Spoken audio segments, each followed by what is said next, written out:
issue of shares for consideration other than cash. This is the topic we are talking. Now the word consideration, most importantly, we need to know what does it mean. Consideration means something in return, उसके बदले में कुछ दिया जा रहा है, in exchange of something. ठीक है. अब यहाँ पे इंस्टेड ऑफ कैश, अगर एक कंपनी कुछ परचेज करती है और उसके बदले कैश की जगह पे शेयर्स इशू कर देती है या फिर डिबेंचर्स इशू कर देती है, तो ये वो कंडीशन आ रही है. यहाँ पे हम लोग शेयर्स की बात कर रहे हैं. So we will proceed further with a small example here.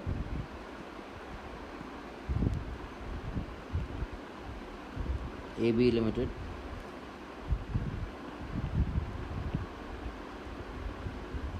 purchased a machine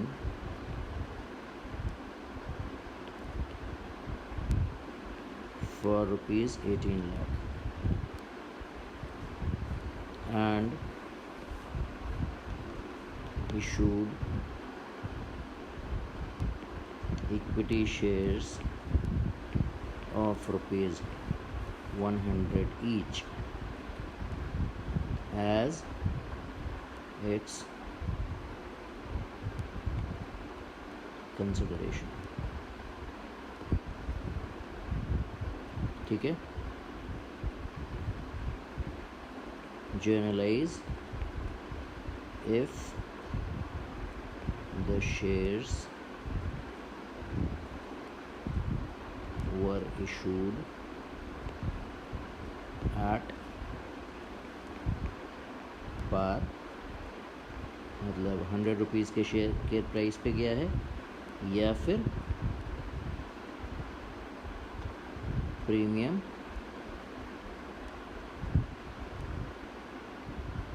150. ठीक है ना. Now whenever we are doing this consideration, हो क्या रहा है, how much we were supposed to pay, that amount is called purchase consideration. What do we call it? Purchase consideration. Amount payable to vendor. Vendor कौन है? वो विक्रेता जिससे हमने ख़रीदा, एसेट ख़रीदा या बिज़नेस ख़रीदा, कुछ भी. ठीक है. अब परचेज कंसिडरेशन के डिस्चार्ज के क्या तरीके हैं या उसके पेमेंट के? Can be cash, through bank, through bearers और issue of securities.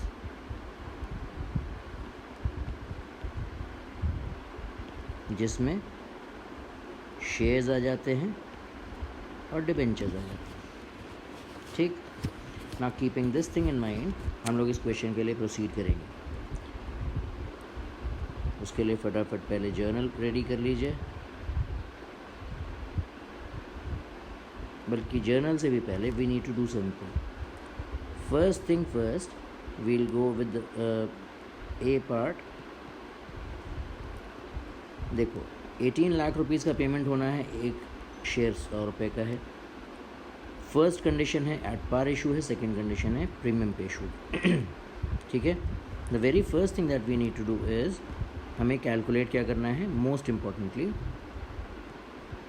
Number of shares issued. ठीक है.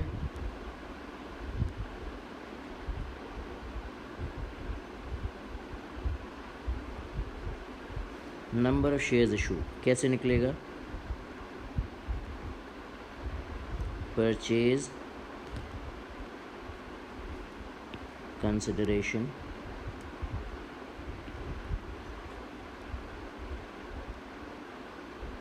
Upon value of 1 share. ठीक है, फर्स्ट केस में क्या सिनेरियो है, 18 लाख रुपीज़ का पेमेंट होना है, 100 रुपीज़ का उसका वैल्यू है, ये दिख रहा है। टोटल शेयर्स कितने हो गए, 18,000 शेयर्स। ना this calculation is very important, ये नंबर ऑफ़ शेयर्स कैलकुलेट करना बड़ा ज़रूरी है। अब आप जर्नल बनाइए, just need to do a small effort. आपको पहले से ये कैलकुलेशन करके दिखानी होगी, और ये ध्यान रखिएगा because of the MCQ pattern now, तो ऐसे सिचुएशंस आपको दिए जा सकते हैं कि भाई एक क्वेश्चन दे दिया और पूछ लिया कि नंबर ऑफ़ शेयर्स इशूड कितने हैं। ठीक है, so the first entry here will be purchase of machine, that is this machinery account debit to vendor account। अब अगर वेंडर का नाम दिया होगा तो हम बेशक वो लिखेंगे, otherwise we'll use the word vendor. 18 lakh being machinery acquired।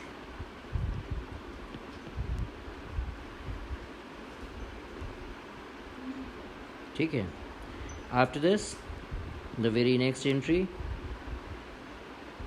अब देखो बहुत ध्यान से सुनना, जो परचेज प्राइस है, जो हमारा परचेज कंसिडरेशन है, वेंडर उससे क्रेडिट होगा हमेशा, ये फर्स्ट रूल है। अब दूसरा रूल क्या है, ध्यान से देखिएगा, वेंडर जितने से क्रेडिट उतने से yes debit, so it is going to be 18 lakh here. और फिर हमने क्या किया है, कैश तो दिया नहीं है, शेयर्स इशू कर दिए हैं, तो हमारी शेयर कैपिटल बढ़ जाएगी।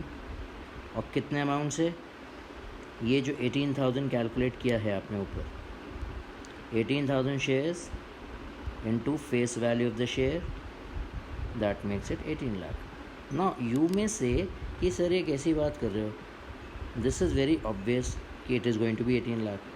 तो बेटा अभी नेक्स्ट केस में ये चीज़ क्लियर हो जाएगी, देखना। बीइंग परचेज कंसिडरेशन डिस्चार्ज्ड,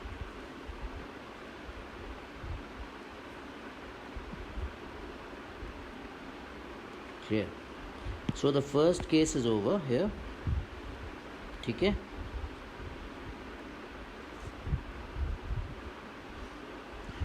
अब आते हैं सेकेंड पे। I am going to change the colour scheme, थोड़ा सा आपको डिफ्रेंशिएट करने में आसान रहे। If you are going to take any screenshot of this video, fine. Now see the first case is over. what was the condition, it was at par, now we are going for premium and the value is 150। सब कुछ वही रहेगा, बस 100 की जगह 150 आ जाएगा। कैसे होगा देखो,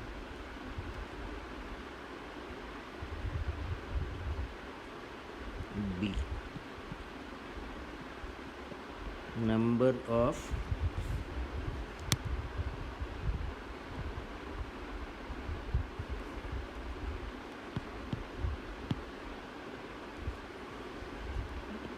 shares issued, कैसे निकलना था, परचेज कंसिडरेशन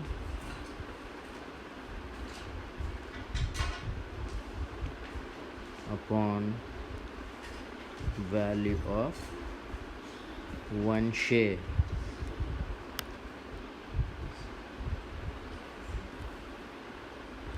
$18 lakh upon 150। कितना आ जाएगा बताइए ज़रा। 18 lakh upon 150 will give us total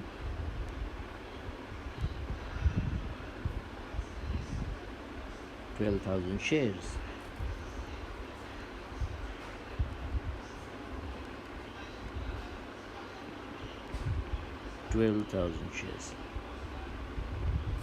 अब we are going to do the same effort that we did previously. 2 entries हमारी बननी है. ठीक है, देखिए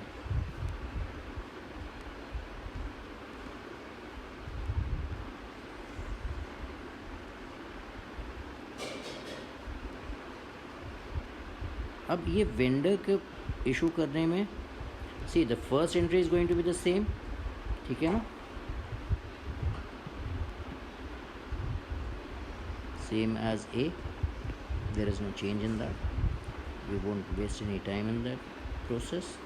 हाँ, second entry is the key है बेटा. जैसे पहले बताया था, वेंडर जितने से क्रेडिट उतने से डेबिट. फर्स्ट एंट्री का रूल तो ये मान के चलो हमेशा. फिर शेयर कैपिटल, कितने शेयर्स हैं हमारे? 12,000 शेयर्स हैं. और अब हमेशा ध्यान रखना, सेकंड रूल क्या है? सेकंड रूल है शेयर कैपिटल हमेशा किस पे जाएगा? फेस वैल्यू पे जाएगा. किस पे जाएगा? फेस वैल्यू पे. और इसके बाद प्रीमियम है securities premium reserve. 12,000 into 50, that gives us 6 lakh. Being purchase consideration discharged, finished. So now this is what we do when we are talking about simple purchase of an asset. लेकिन कई बार कोई ongoing business अगर ख़रीदा जाए, अगर हम लोग एक बड़े बिजनेस की बात कर रहे हैं, like this, let's say AB Limited acquired CD Limited and took over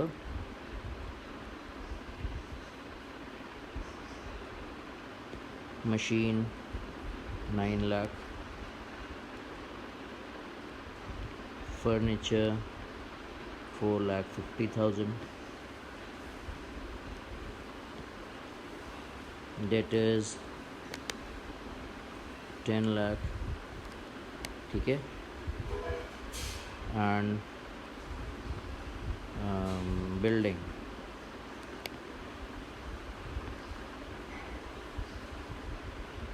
24,50,000, just to round up the figures. Sorry 25 lakh कर लेते हैं, फिगर इजी हो जाएगी. ठीक है, so now this is 25,50,000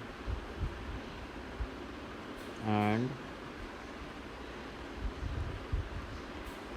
bank loan, let's say it is going to be 30, 40, 49.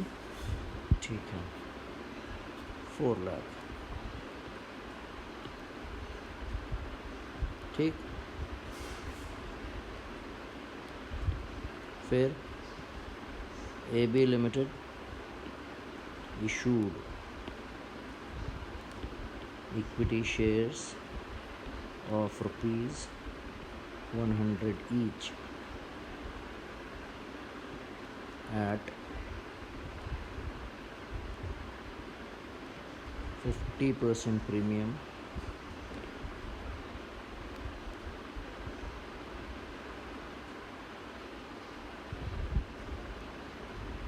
as consideration.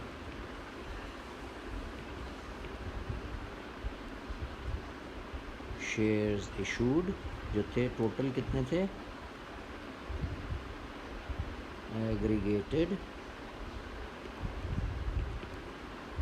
Rupees 40 lakh.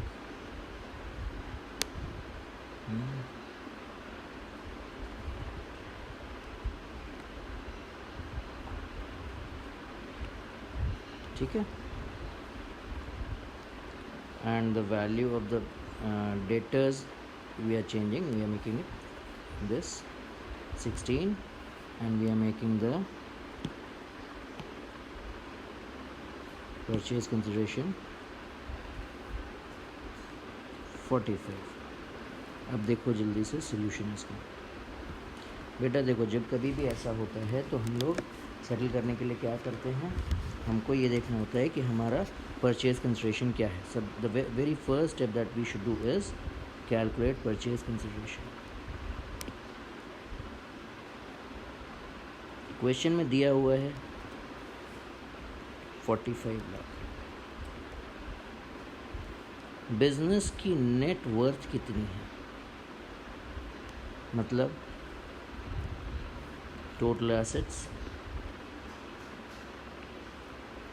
Minus liabilities, तो कितना हो गया 9 lakh plus 4,50,000 plus 16 lakh plus 25,50,000। ठीक है, minus bank loan that is 4 lakh. कितना हो गया ये 30, 39 and this is 55 lakh minus 4 lakh. That means the value of the business is 51 lakh. Now this 51 lakh rupees business we are taking over and what are we doing, we are giving away only 45 lakh. अब अगर एक 51 lakh rupees की asset को आप 45 lakh rupees में ख़रीदेंगे तो इसका क्या मतलब है, आप फ़ायदे में हैं या नुकसान में। 45 lakh we are giving away, 51 lakh we was the value, this is the PC, so the difference is what, this is a profit. और ये कैसा प्रॉफिट है, क्या ये कोई रूटीन प्रॉफिट है, ऐसा तो है नहीं कि खाली बैठे हैं चलो कोई कंपनी ख़रीद के आते हैं, इतना कोई तो फ्री नहीं रहता। तो ये एक कैपिटल नेचर का प्रॉफिट है, और क्योंकि ये कैपिटल नेचर का प्रॉफिट है इससे कैपिटल रिजर्व बन के निकलेगा। ठीक है, ये एक प्रॉफिट सिचुएशन जनरेट होगी। Now you see how you are going to put it in the journal. ठीक है,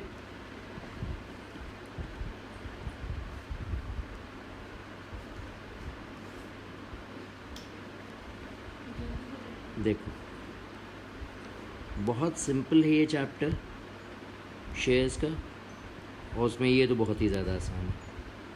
ठीक है, so the very first thing that we are going to do is we will list down all the assets and liabilities, machine, furniture, debtors, building,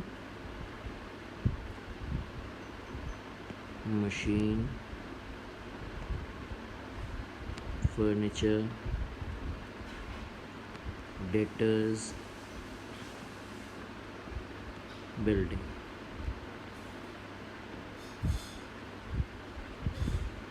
$9 lakh, 4,50,000, 16 lakh, 2,450. Then we have bank loan. देखो बेटा list पूरी देनी पड़ेगी क्योंकि ये सारे assets अब खरीदे जा रहे हैं। और कौन खरीद रहा है, किसकी बुक्स में कर रहे हैं हम लोग ये काम,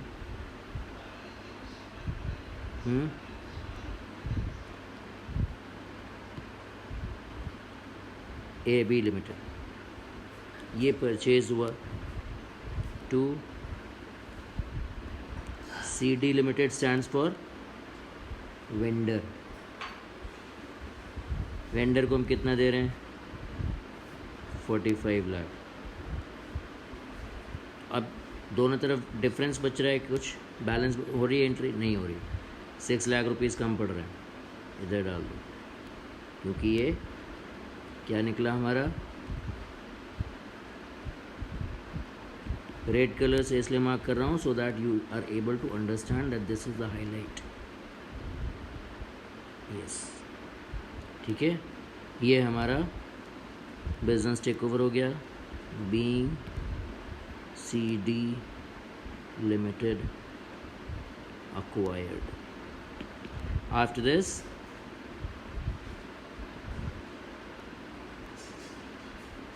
अब वेंडर के लिए क्या रूल बताया था? वेंडर जितने से क्रेडिट उतने से डेबिट।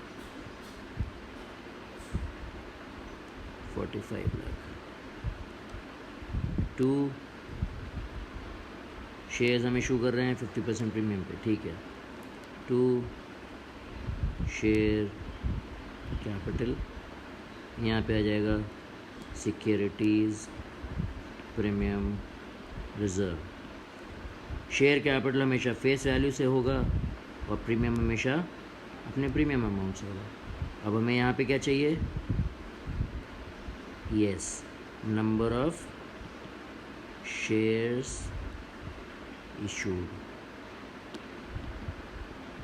परचेज कंसिडरेशन कितना है आपका?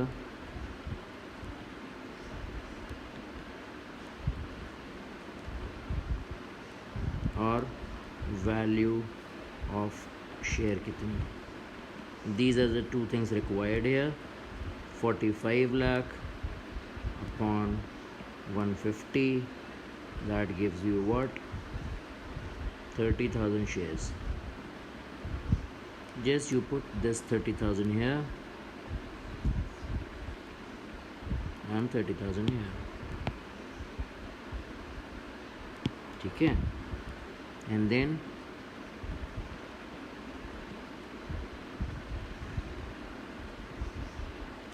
simple, it's over.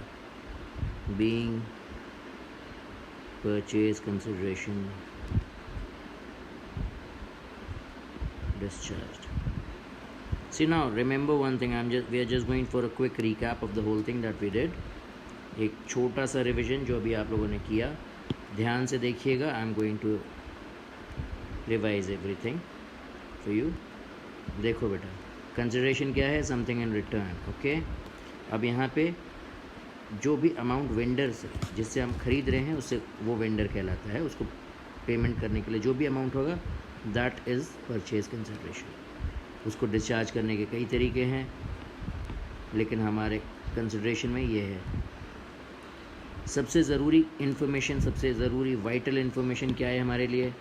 वो ये है, क्या? Number of shares issued. कैसे निकलेगा? ये फॉर्मूला है। परचेज कंसिडरेशन को एक शेयर की वैल्यू से डिवाइड कर दीजिए, you will get the value. Simple purchase की एंट्री होती है और आपकी कैलकुलेशन आ जाती है, और वो कैलकुलेशन बेसिस बनती है शेयर कैपिटल को क्रेडिट करने के लिए। प्रीमियम पे होगा तो वो शेयर 100 रुपये से बढ़ के 150 रुपये हो गया, जैसे यहाँ पे 12,000 शेयर्स निकल के आया। और शेयर कैपिटल किस चीज़ से क्रेडिट हुआ? फेस वैल्यू से, ठीक है। तो अभी तक हमारे पास 2 रूल्स निकल के आए। पहला क्या? वेंडर जितने से क्रेडिट उतने से डेबिट। और दूसरा, शेयर कैपिटल हमेशा फेस वैल्यू से क्रेडिट, ठीक है। अब अगर कोई बिज़नेस परचेज़ होता है तो क्या होता है? वहाँ पे भी हमें देखना पड़ेगा कितने एसेट्स, कितनी लायबिलिटी, क्या लिया है। तो परचेज कंसिडरेशन क्वेश्चन ने दिया 45 लाख। हमें नेटवर्थ निकालनी पड़ेगी कि एक्चुअली उसकी प्राइस कितनी होनी चाहिए। वो कैसे निकलेगा? Total assets minus liabilities. बचपन में पढ़ा है ना सबने, अकाउंटिंग इक्वेशन होती है, उसमें क्या बताते हैं? Capital is equal to asset minus liability. तो this is a very same thing, है ना। किसी भी बिज़नेस को आप एक्वायर करेंगे तो उसकी कैपिटल का पेमेंट करके ही तो करेंगे। तो सारे एसेट्स को निकाला हमने, 51 लाख रुपीज़ आ रहा है, वैल्यू है 51, दे रहे हैं हम उसको पीसी कितना? 45 लाख।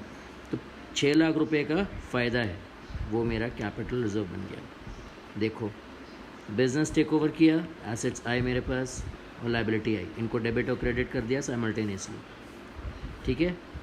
साथ में पीसी के नाम पे वेंडर को हम कितना देने वाले हैं? 45 लाख रुपीज़।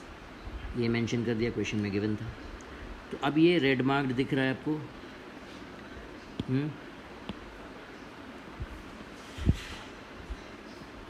ये हमारा कैपिटल रिजर्व निकल गया है 6 लाख। और उसके बाद again number of shares issued, we have the value of shares we used that value here and we got the values of share capital and securities premium reserve. अगर इसी क्वेश्चन में एक छोटा सा चेंज हो जाए, और वो चेंज क्या हो, मान लो ये परचेज कंसिडरेशन 45 है और हमारी वैल्यू सिर्फ एक चेंज कर दूं, मैं डेटर्स को 6 लाख कर दूं. अगर if we do debtors 6 lakh, तो ये वैल्यू कितनी हो जाएगी 41, और परचेज कंसिडरेशन कितना हो जाएगा 45. तब क्या होगा, हम तो -4 लाख में हो गए. तो मतलब ये कि एक ऐसा बिजनेस जो 41 लाख रुपीज़ का है, हम 45 लाख में ख़रीदने को तैयार हैं. तो मतलब that is the goodwill, that is goodwill. ठीक है. And then this entry will appear somewhat like this. देखिए ध्यान से,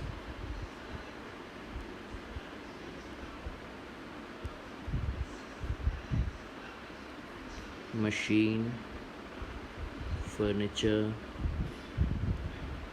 डेटर्स, बिल्डिंग. ठीक है, ये डेबिट हो जाएंगे 9 लाख, 4,50,000, 6 लाख, 2450. अब ध्यान से देखना बेटा, एक लाइन छोड़ के यहाँ पे 2 bank loan 4 lakh. Purchase consideration हम लोग ने वही डिसाइड किया हुआ है 45 lakh. We are not making any change in that. हमारा वैल्यू क्या निकल के आ रहा है, कुछ डिफरेंस आ रहा है. वो डिफरेंस कितना है 4 लाख का, जो कि यहाँ पे आएगा. और ये क्या कहलाएगा, ये कहलाएगा गुडविल. क्यों गुडविल, क्योंकि वो बिज़नेस जो 41 लाख रुपीज़ का है, हम कितने में ख़रीद रहे हैं 45 लाख रुपीज़ में. So that is what is the thing. तो वो फर्स्ट एंट्री की जगह ये एंट्री आ जाएगी, बाकी सब कुछ सेम टू सेम चलेगा. So this is what is issue of shares for consideration other than cash.